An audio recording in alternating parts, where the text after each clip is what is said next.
The captive wild animal crisis has hit a flashpoint, and Pat Craig, director of the Wild Animal Sanctuary in Denver, Colorado, finds himself right in the center of the maelstrom. Because of the condition they were in, we were scared that we'd come back 2 days later and a couple would be dead. Several states throughout the U.S. still have lenient laws allowing anyone to own a large, dangerous animal. Because of this, Pat has predicted a huge catastrophe for years, and ultimately, his warning came true. They're deadly animals. In the split of a second, they could take out any human's life, and that's when the adrenaline really started pumping. Now he must embark on a 5,400-kilometer journey across America and Canada to finish a rescue he started several years ago and bring back a lion from the Arctic cold of the far north. This trip couldn't have come at a more inopportune time, as spring gives way to summer and the amount of visitors predicted for this season will hit a record-breaking number. The pressure is on while Pat is away, and the weight of a make-or-break project falls on Pat's son Casey to complete. Meet the world's best team of wild animal crusaders, who are the last sign of hope to break free exotic wild animals in need. Based at the Wild Animal Sanctuary near Denver, Colorado, they are one of the few facilities in the world that actually conducts international rescues when there's nowhere else to turn.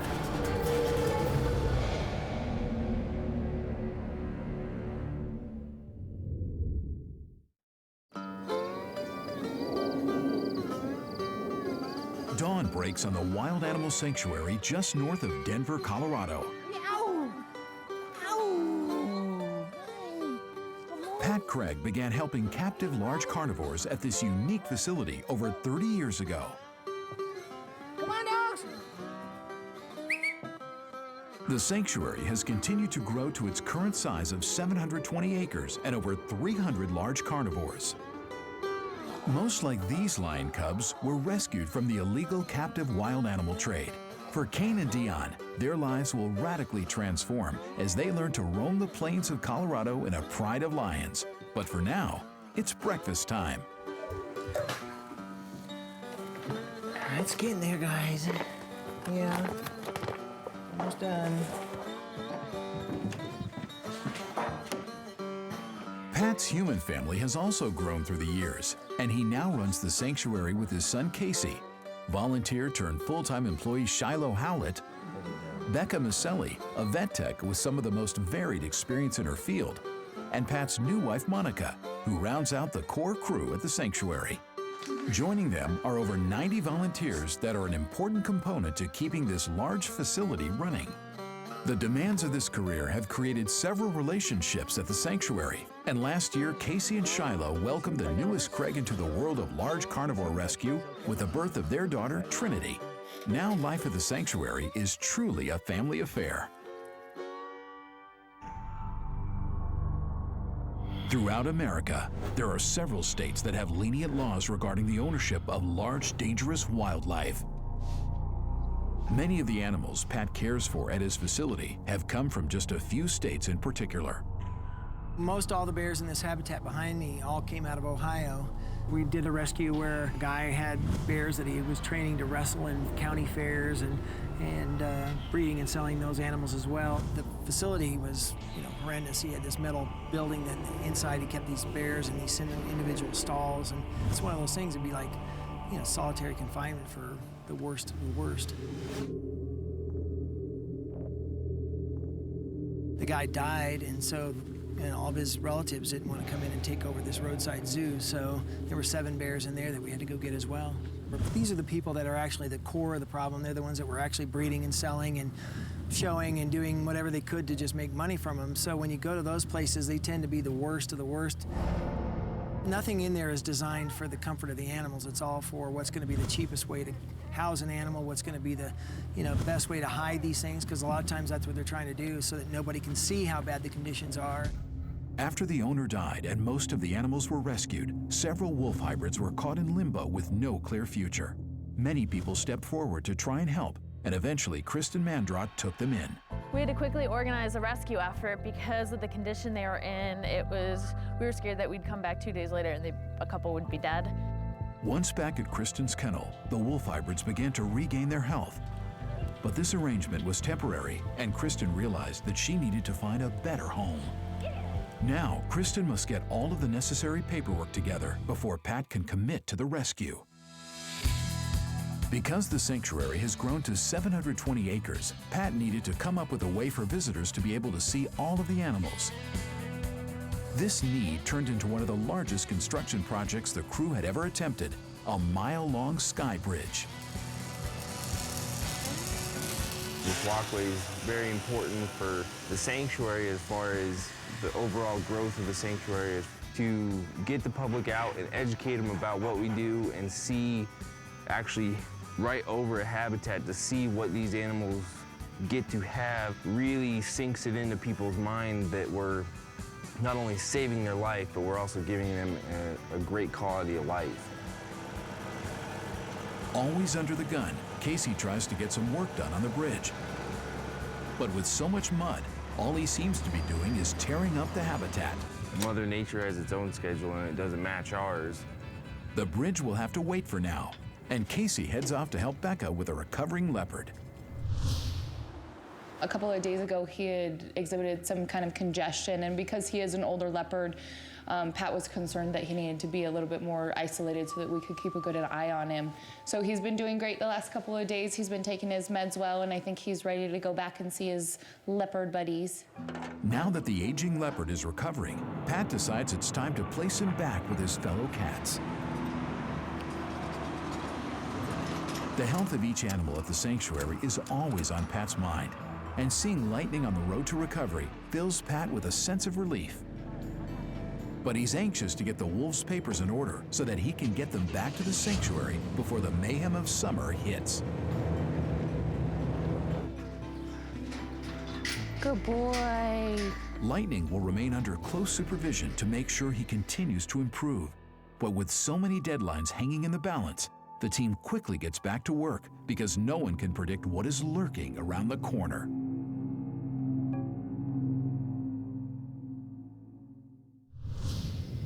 Several weeks have passed, and Kristen is finally close to having the paperwork prepared. But as Pat begins to make arrangements to ship the hybrids to the sanctuary, another call comes into the office. This time it's for a lion who moved through the captive wild animal trade to end up in the far reaches of Ontario, Canada.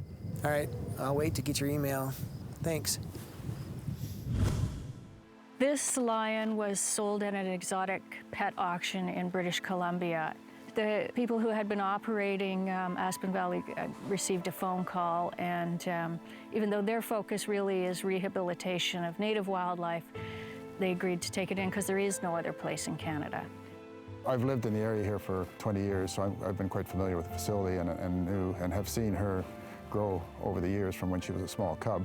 Although I wasn't directly involved with the facility at that time, it was sort of a question of, should she really be here, and is there not a better place that she could be housed? We know that she should be with other lions primarily, and not as an individual animal as she is here. So when I became involved here, then I had the opportunity to take some action, so to speak, on that front, and that's when it sort of came to fruition that she could go to a place where the quality of life, condition, climate was much more suitable for her than what we have here.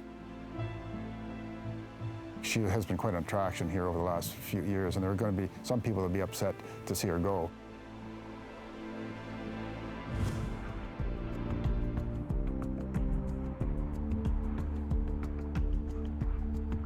After talking to Julian Howard, Pat uncovered a connection between two lions he had rescued 2 years earlier and Subira. You seen so big? Are you ready to join the bride?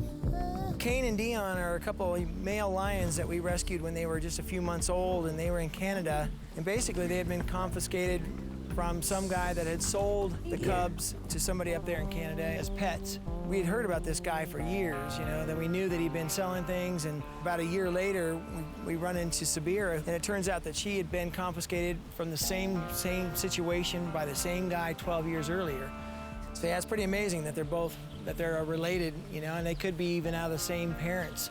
If that guy had a male and a female that he just cranked babies out of for 10, 12 years, they could be the same. They could even be brother and sister as far as we know. I could see why she was put there temporarily, but 12 years elapsed and nobody did anything to get her out of there. And for as social as lions are, that was a major injustice right there, that she had to stay all by herself. Now Pat must get to work. Not only does he need to secure the permits for Sabira, but the summer season is coming on full steam ahead. And with a new parking lot in the works and the current one overflowing, the mile into the Wild Sky Bridge needs to be completed promptly. These 4 are the ones with the truss underneath. The crew has worked at near breakneck speed, with most of the labor falling on Casey's young shoulders. To get it ready for the public, Casey has one final portion of the walkway to finish. This branch will allow visitors to access the bridge from a new, larger parking lot and eventually a new visitor center. Right now, we're getting ready to set the trusses for the deck. So we'll set the first one, and then we just got to check some of our gaps. Throughout the process, every piece of steel needed to be lined up perfectly so that the bridge could run a straight line from the current visitor center to the Lion House. But as Casey begins to lift the first truss into place, Pat arrives on the scene, calling Casey's young expertise into question. So this is that handrail up there. In order for the trusses to fit properly, all of the measurements need to be correct. And from where Pat's standing, things don't look good. So that ain't gonna work. These ones that are gonna come in here are gonna wanna go clear out to where that is right now. So these poles are into it. Based everything off of your line across there. Right now they must be tipping in because they're way in. This mistake could push the project's finish date back several weeks, which would be disastrous for the sanctuary and damaging to Casey's young pride.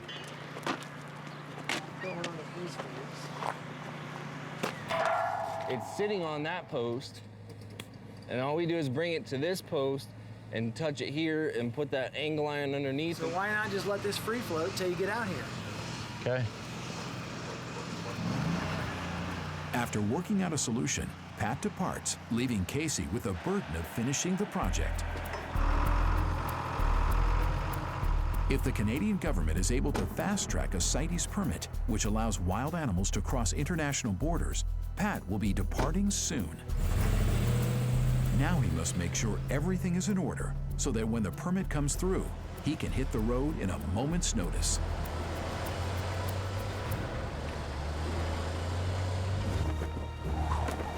As days come and go, Julie doggedly pursues the Canadian government, finally securing the CITES permit. They agreed to do it on compassionate grounds to issue the permit to allow this lion to be moved because they realized that she was essentially caught in the middle of an awkward political situation. With the CITES permitting process in motion, Pat makes the call to Kristen in Columbia Station. So I'm gonna go ahead and plan on leaving at like 5 o'clock tomorrow morning. I found out that I'm supposed to go to Canada instead of Shiloh or Casey because they're gonna stay behind and do a few things that need to get done. I'm excited because we're gonna go and see the animals and get them back here, but you never know what's gonna happen next. Their 5,400-kilometer journey will lead them through several Midwestern states, up through Chicago, and finally across the border into Ontario. If everything goes as intended, Pat plans on picking up the lion on the second day and returning to the United States. Then the following day, pick up the wolf hybrids in Columbia Station and head for home. He's made all the necessary arrangements, and the permits appear to all be in order. And the actual CITES permit. But crossing the border with a large, dangerous lion will be anything but easy.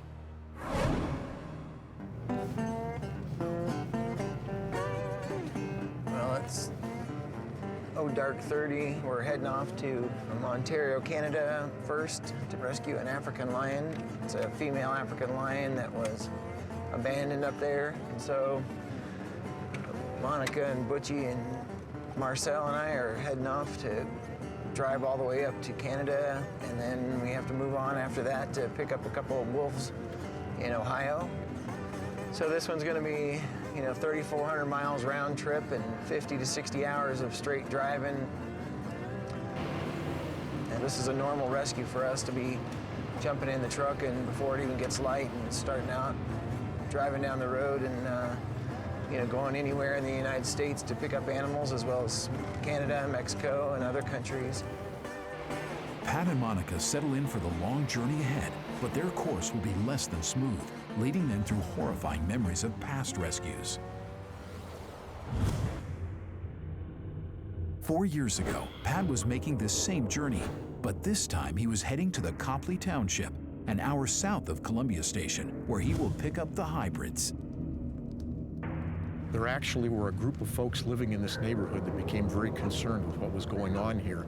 But the concerns really weren't police in nature, except for the fact they were concerned that it might be possible for animals to escape.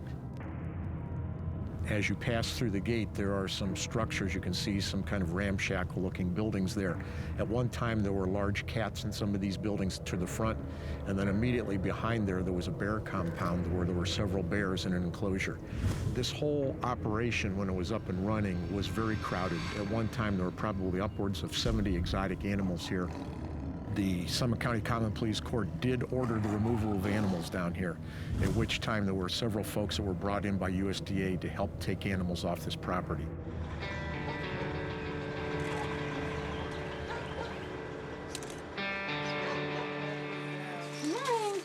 We had these 8 bears that were in this like 20 by 20 cage. It was concrete and chain link. And you know, bears normally they don't live together and they don't have a hierarchy, but these guys, when they're in a tight space like that, you know, they have to have some sort of structure or some sort of, you know, protocol to live in that same space because it's so small. What happened was the biggest bear obviously gets to walk the most distance, and his territory inside that cage was bigger than the next biggest bear and the next, until you got down to the very last bear. By the time you got to her, she had no space. She actually had to sit in one spot and pivot on her rear end, and that was it. That was her whole territory existed, what her footprint was. So when we had to take him out of there, you know, we cut a hole adjacent to the big bear, get him out, and then when we wanted to get the next bear out, he was like, no, I can't cross that territory. Even though he's gone, I feel better. So we actually had to go in the pen with him and actually convince him that it was okay to step into that area. So then he would load in. Then we'd go to the next bear that had the next biggest territory and try to get him to go across those 2 territories. And when we finally got down to that last bear who was sitting just in one spot, and we actually sat down next to her and consoled her because she was like freaking out that she couldn't move anywhere. And she wanted to go. You could tell she really wanted to go, but she was scared to death that she was going to have to cross all these other territories to get to that cage. And so we finally convinced her it was okay and got her over and moved her out. But when we got back here, we opened up the doors, all the bears went over to the corner of this giant 20-acre habitat and got exactly in those same spaces and the same size and started pacing the exact same thing. And you know, you're looking at them going, look, there's 20 acres here. You guys can just go anywhere you want. But in their mind, they'd spent almost 20 years. Some of those had been in that cage for 20 years. They're like, no way, I don't know how to exist without this system, this structure. But slowly, you know, as hours ticked by and finally the next day, one bear would go 9 steps instead of 8, you know, and then 10 steps instead of 9, and you could see them all just kind of inching their territories bigger and bigger. And then it was great because one day, one bear just finally looked across the habitat and just started walking. Then another bear was like, well, if he can do it, and he started to follow him. And so that day it was amazing to watch each bear finally get the guts to go ahead and say, well, they're surviving, they're living. And so then they all started to spread out. That just shows you that, you know, how bad their existence is and how warped their mind is about what, you know, how to live in life, because that's all they've ever known their whole life. The vast majority of these bears have gone from that really extreme of just living in a small world of 5 paces this way and 2 paces that way and never having enough food or water or anything, to now realizing that they can actually all spread out, they can have their own houses, and so they've really come a long way. These animals were lucky and got their second chance at life. But for most captive wild animals, their story doesn't end as well. This reality fuels Pat and the sanctuary crew in their crusade. Pat and Monica are halfway through their first day, and already there are delays. The official that will inspect the lion when Pat and Monica cross back into the U.S. won't be able to do it until Friday morning. With this delay, Pat must now stay in Canada and wait until 10 a.m. the following day before he can cross over the border. This puts the trip behind schedule and could have negative repercussions for the lion.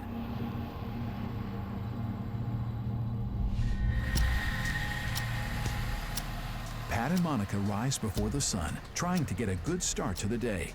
They want to get to the sanctuary as early as possible in case there are any problems loading the lion. They will then have to turn around and drive all the way back to St. Catharines, where they will wait to cross the border. We got in late, a little after midnight, and then Had to get up at 5 o'clock this morning and get out and get back on the road.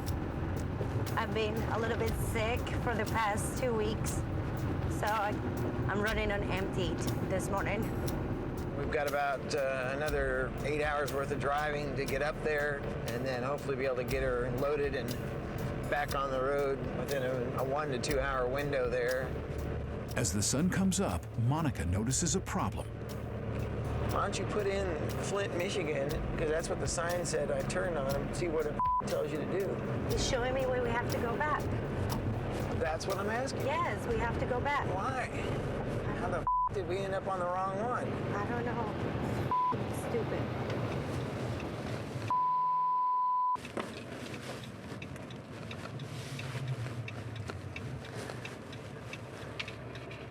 Yeah, somehow we got split back there and you didn't see 69 going off to the right. Back on track and an hour behind schedule, Pat and Monica head toward the border, hoping they can make up time as the day progresses.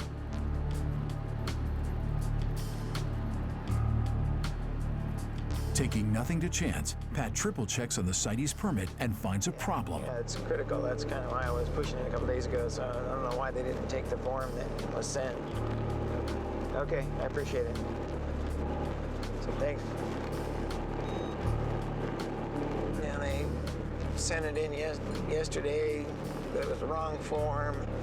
So Colorado told them they needed to get a different form and send it back to them. And so supposedly their vet did that yesterday, but as usual, he's not grasping the gravity of the situation, that he needs to have that damn number.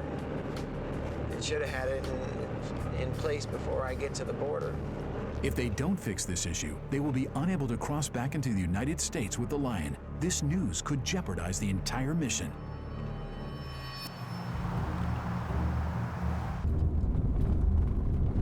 Pulling up to the border, Pat anxiously awaits the phone call. Have they fixed the CITES permit? Hello, this is Pat. All right, great. I appreciate it. Finally, as they are about to cross the border, Pat gets the news he was waiting for. Okay, they got it. So now we can go.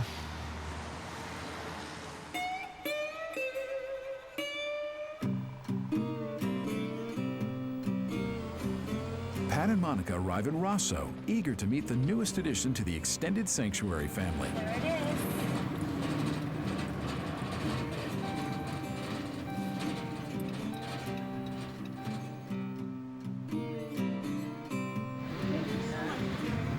Monica, nice to meet you. Hi, I'm Pat. How you doing? Nice to meet you. Monica, nice to meet you. After meeting with Julie and Howard, the team makes their way to Subira's enclosure to assess the logistics of moving her to the trailer. Huh. Yeah. Yeah. So my big question with her is obviously whether we could put our cage up against that door. If we can't get our cage up here, then obviously we would sedate her and carry her down. Pat's methods of handling large, dangerous animals center on putting the animal through as little stress as possible. For this reason, he and Howard begin to concoct a plan to lure the cat into her shack, where they will then coax her into the awaiting transport cage. What you can do is get a rope and extend that out here so we can close this, and we can just open that up. Right. She could come in and then just come over, and then we can just drop the door from there and maybe even close this one. I don't know.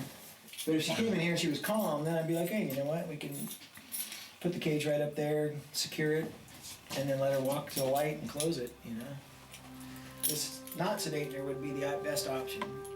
So I would say if you're up for that, that would be a good plan for us, just to see how she reacts. So the other one, we would just do enough to let the door go down. Be enough time for you to do what you're doing. Yeah, I think so. Because all we have to do is get it pulled up.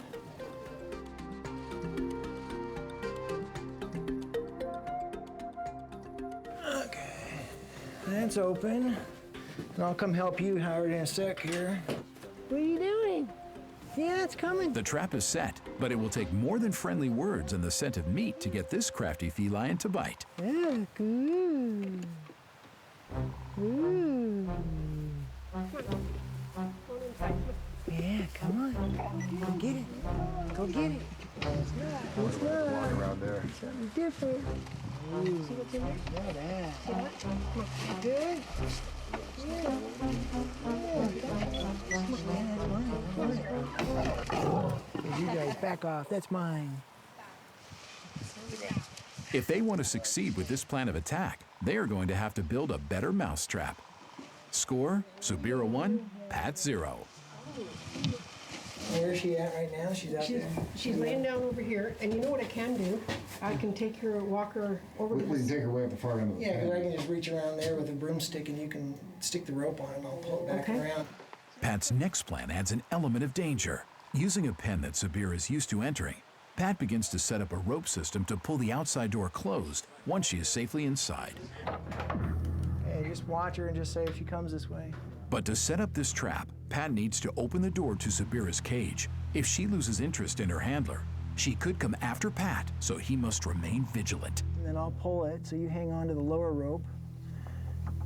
Pull it. Yeah, just like that. Okay. Need this up higher here. Just keep an eye on her. Okay, pull that and see what happens. Yeah, that works pretty good. Okay, we'll leave that like that. Close this.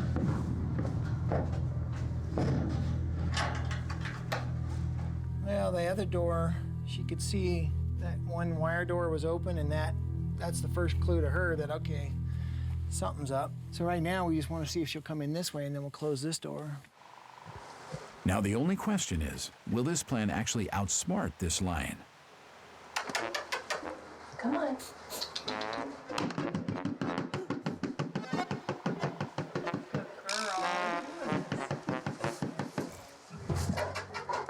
Come on. Up. But as soon as she returns, Subira catches wind of their intentions and lets them know they'll have to try a lot harder. Score 2 for Subira. We could go ahead and sedate her. That's not a problem. We won't do it very much. She's pretty small. She could get just kind of groggy. Pat decides that this cat is too smart for this plan and that the best way to move her will be to tranquilize her.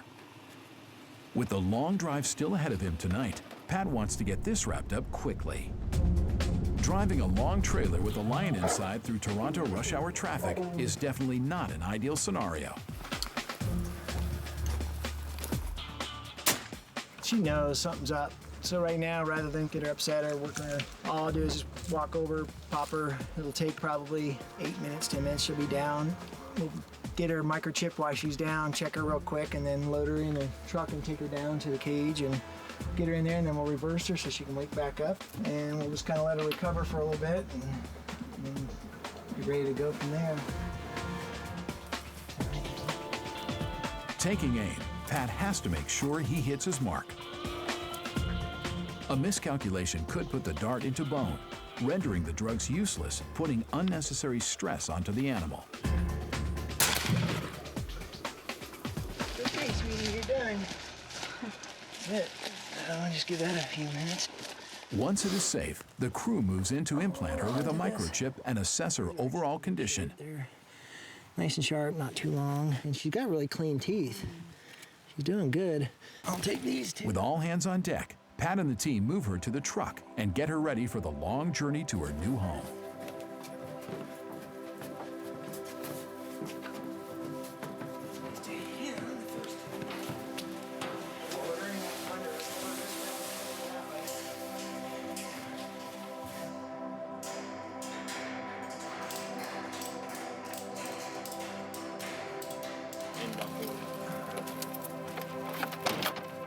This part of the mission is over, but this will prove to be the easiest leg of the trip. The dawn of a new day marks the third time to hit the highway as Pat and Monica continue to make their full circle on their way back west. Before they begin their journey across the Canadian border to pick up the wolves in Ohio, Pat checks on Subira the lion to ensure the mid-aged lioness is ready for a big day ahead on the road. What are you doing? Oh. Yo, what are you doing? Are you ready to go? Oh, Subira. Oh. All right. Monica lays out the map and begins to set the chart for the new maze of roads that await them. This is the port that we need to get through, so keep your eye out for the 405 split right there. Okay. If we miss that turn, it's going to be in big trouble, so we got to really keep an eye out. All right? All right. Next on the agenda is to get an early start for their meeting at the U.S. border in New York State. Pat's goal is to get a quick inspection with the U.S. Fish and Wildlife to allow for a hassle-free entry back to America. From there, the next destination is the exotic wild animal mecca of Ohio, a state plagued with loose animal ownership laws. This is a place Pat and his team have visited countless times before, and in the fall of October of 2011, Pat's worst fears actually became a reality. Zanesville became famous across the world for one of the most horrific captive wild animal catastrophes ever to unfold.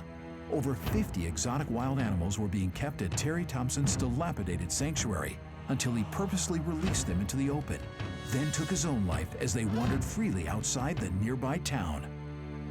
Unknowingly, nearby neighbor Sam KOPCHAK was about to become witness to an unimaginable carnage. I had purchased my horse Red, it was out there in the field on October the 9th, 2011.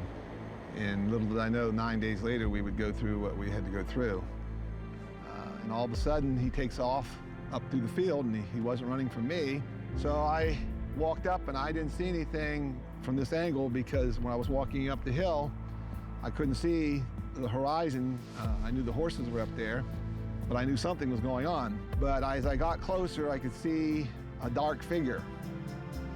So when I got up probably within 20 feet of my horse, Red, I saw the figure was a bear.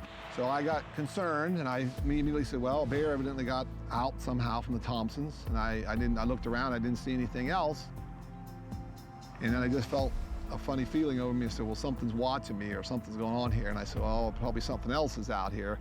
So I turned around, and right over here by this little tree, he was sitting there. He wasn't standing up, he wasn't pacing. It was a huge African lion. But I looked back, down in this area, he was still there. He didn't move very far, but he was up. So Red and I, we went in to the barn and went through the gate, took him through the door. And then I immediately called my mom to tell her to call 911. So I basically told her, we have a major problem. I said, I saw a bear first, and now I've seen a lion. The bear was a major concern, but when I saw the lion, major concern, because I thought, well, there's probably going to be more of them out.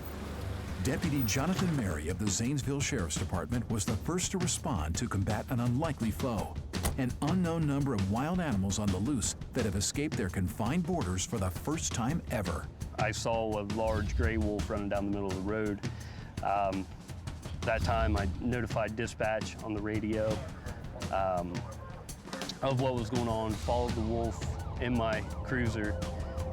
When the wolf turned and ran up a residential driveway just past a home and into a hayfield behind it, I was given the orders over the radio to shoot and kill the wolf. Well, the first call came in around 5 o'clock. I was already at home on the day and got the call that we thought we had one animal out that was loose at Mr. Thompson's farm.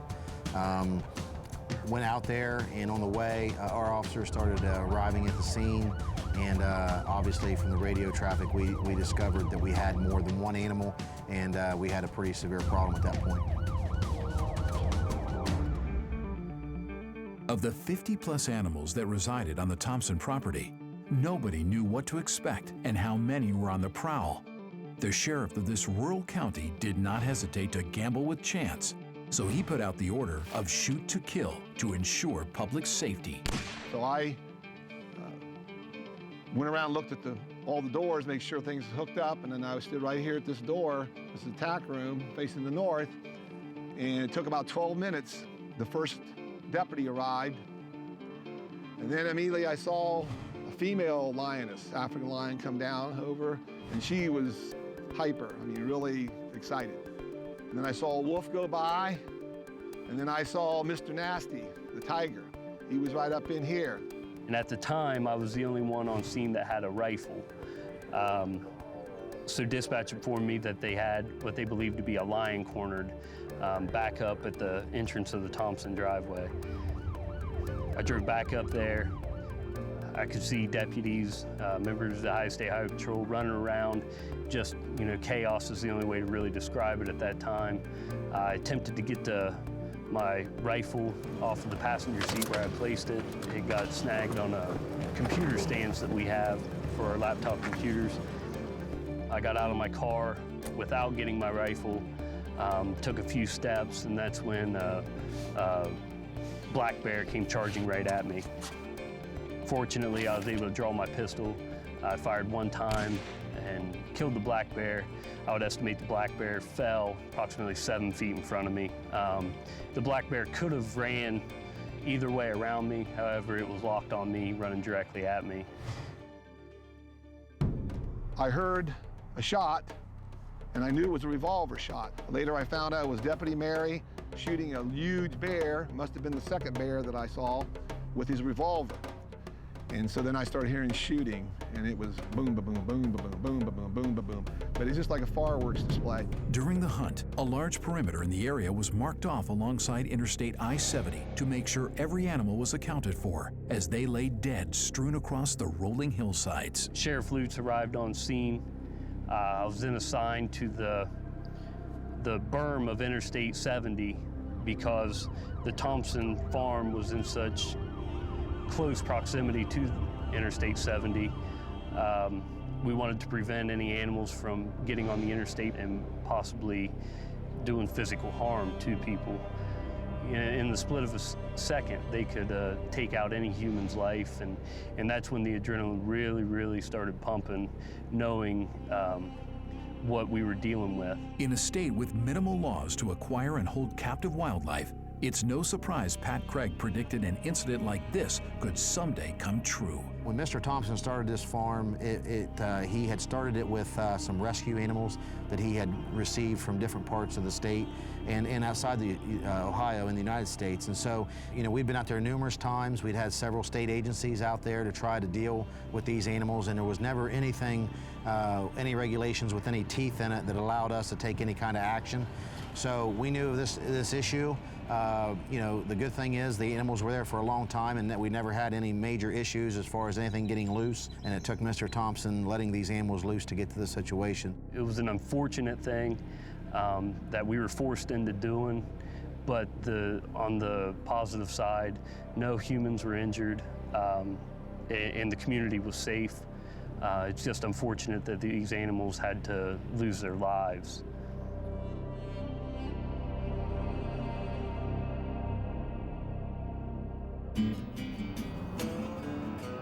The attempt to be early for a 10 a.m. meeting at the border is cut close. They show up just in time for the slated inspection with the necessary CITES permit, only to be met by a few unexpected surprises. This morning it was a big what to do going into the border, and that's typically what we run into is you got to go ahead and be prepared for all sorts of things to get it sideways really quick. So with the lines that they had, we just barely got up to get checked in at 10 o'clock, so it was a really good thing that we left early. And the Customs and Border Patrol took all of our documents. We told them we had an appointment with the Fish and Wildlife. And a half an hour, 40 minutes goes by and nothing happens. And we run into this problem every time we go to a border, is when you're leaving the country that you're taking the animal out of, there's a specific part of the CITES document that has to be stamped by the country the animal's leaving from. But every time you go to the border, whether it's Mexico coming in the U.S. or Canada or whatever, all the lanes leading up there are all one-way lanes going right up to where the customs is to enter the United States. And you need to get over to the side, the Canadian side in this case, so that they can stamp this document before I meet with the Fish and Wildlife people. This major setback returning to the United States of America puts the pressure back on for Pat to make their next appointment. The goal is to get all the animals back to Colorado before nightfall the following day to keep on par with their 4-day journey. It's just the same old thing, over and over again, where something that's very simple can turn into a really messed up deal pretty quick. And so it was good 2.5-hour process trying to get all this to get accomplished, which all could have taken, 15 minutes. It was a big cluster, and it was quite the debacle of trying to get all that done, but we were able to get it done, and of course that puts us behind to then go down to Ohio to get the wolves. Near the shores of Lake Erie, the wolves are ready to be picked up in a suburb just outside of Cleveland, Ohio. But this is just a small dent in the statewide controversy and call to action for a new law to be implemented called the 310 Bill. Its sole purpose is aimed to stop what happened on that dreaded day in October from ever happening again. Since the incident in October at the Thompson Farm, Ohio and the governor of Ohio, they've been in the works to attempt to get some type of regulation for exotic animals and private owners of exotic animals, which, again, it's unfortunate that it happened, but I guess there is kind of a light at the end of the tunnel if it's going to prevent animals from being forced into a situation like that or prevent animals from having to live without ideal conditions. I guess that could be considered a light out of this whole incident.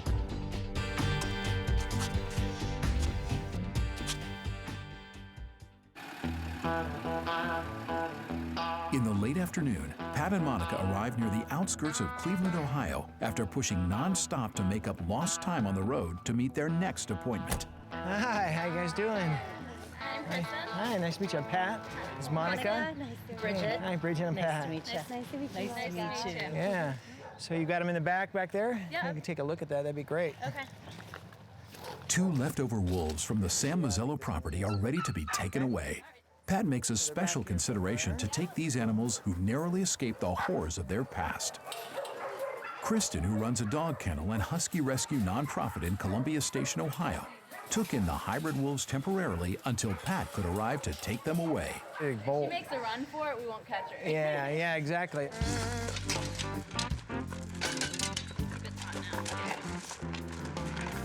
Okay, you're okay.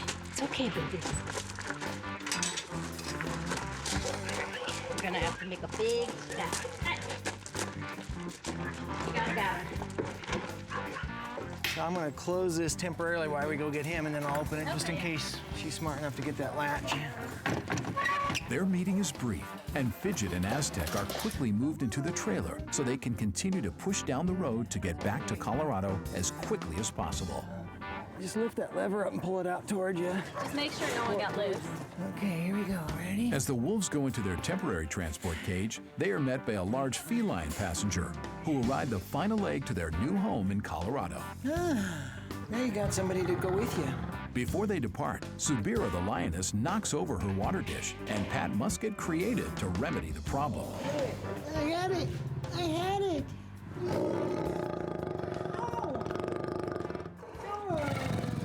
Right now, we're just trying to give her some water. She had some last night, so she's not really thirsty, but we're gonna have a long haul all the way back now that the wolves are loaded. So what we're gonna do now is just get a coat hanger so we can kind of flip her pan over and then pour some water in, and then we'll get everything fired up and get going. Every time you go somewhere, you almost always end up having to improvise either latching doors or something, or trying to get the animals, when they're in weird spaces.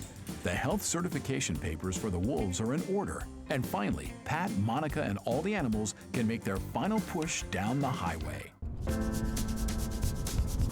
Only time will tell if Ohio will continue to be a captive animal hotspot, or if a new law will be put into effect to put a stop to the captive exotic wild animal crisis. Yeah, so we were able to get down, once we got out of the border, run down to meet up with the people that had the wolves. These wolves were kind of like the tail end of the rescue that we started over a year ago with Sam Mazzello was the guy's name. He lost his licensing and all that, and so we knew it was kind of a train wreck waiting to happen. And after he lost his license, he pretty much went downhill, and then all of a sudden one day they found him dead in his house, and so it was kind of an odd circumstance. But anyway, once he died, then his girlfriend called us and wanted us to come get all the bears out of there, and so we were glad that we could help.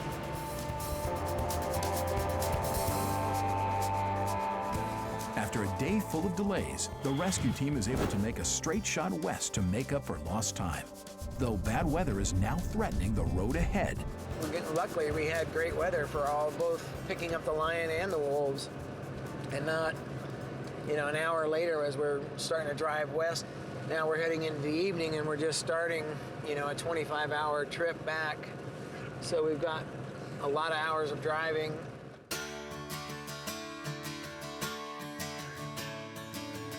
After driving seemingly non-stop, the turnoff to Colorado is in view, and moving towards the open high plains of eastern Colorado are a sight for sore eyes. It's near the end of day number 4, driving practically non-stop to Ontario, Canada, then moving south to Ohio and returning full circle to the Wild Animal Sanctuary near Denver.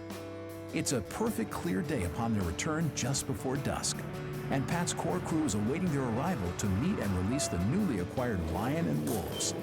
Pat and his own family are happy to reunite once again. Then it's back to work to finish helping the animals adjust to their new home.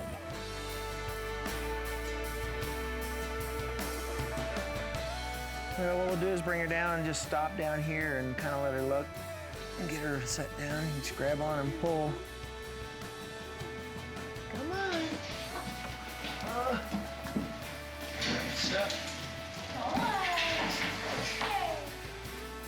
Good. It's all right, sweetheart. It's like, I don't know, man. That was a long trip. Huh? Ow! Before the lioness is released into her temporary enclosure, she is welcomed by the Bolivian and Panamanian lions, who are the first lions she has heard or seen for over 12 years. All right, let's go ahead and put her over there.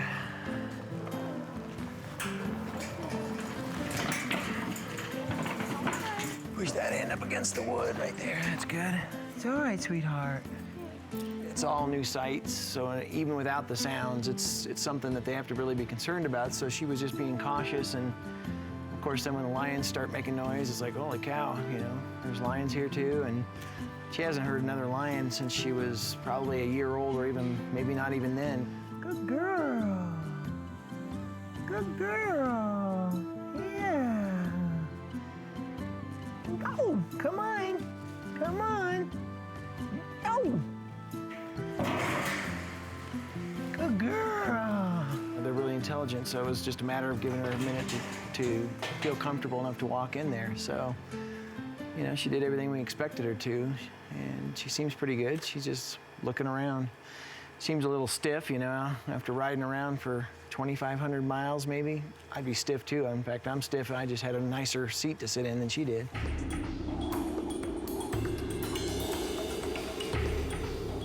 Just like all the lions at the sanctuary, Subira will eventually join a full pride of other lions in large 20-acre habitats to live out her life as close to living in the wild as possible. For Fidget and Aztec, these two wolves are moved to the other side of the sanctuary, near where they will be released to join one of 3 wolf packs the next day. So we put them in this pen that we used to kind of just let new rescues come in and get used to the sights and sounds, and they're staying really skittish and have a lot of the wolf behaviors that we're looking for that'll make them good members of a pack. Night begins to fall on the Wild Animal Sanctuary, and a busy summer is in store for the staff and crew with all the new additions and changes that took place over the past year. Pat and his Wild Animal Sanctuary team have their hands full and are doing all they can to make a difference in the world's captive wild animal crisis.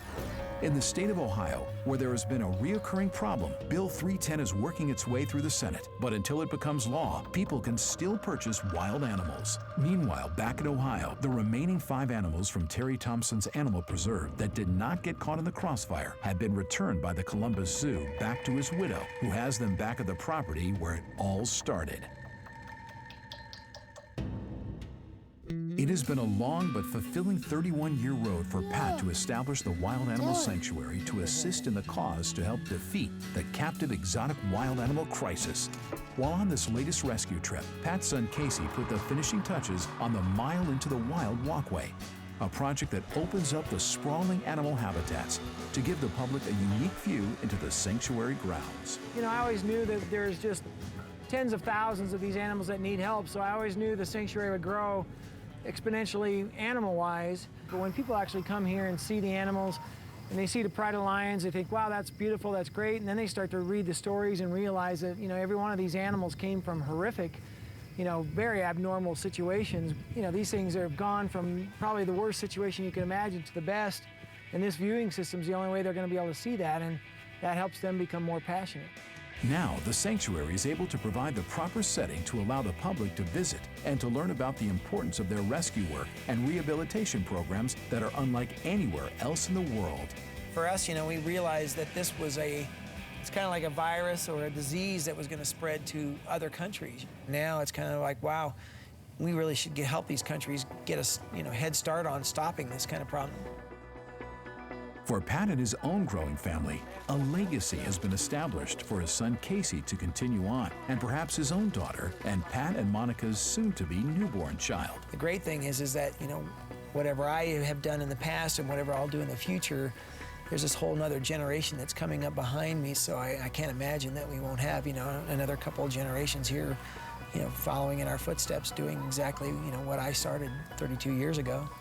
The future is in question to keep this crisis from getting out of hand. For Pat and his team of wild animal crusaders, they'll continue their fight and desire to educate the public to help the abused, abandoned, exploited, and endangered exotic captive wildlife that are still threatened worldwide to provide a safe haven for these amazing creatures in need.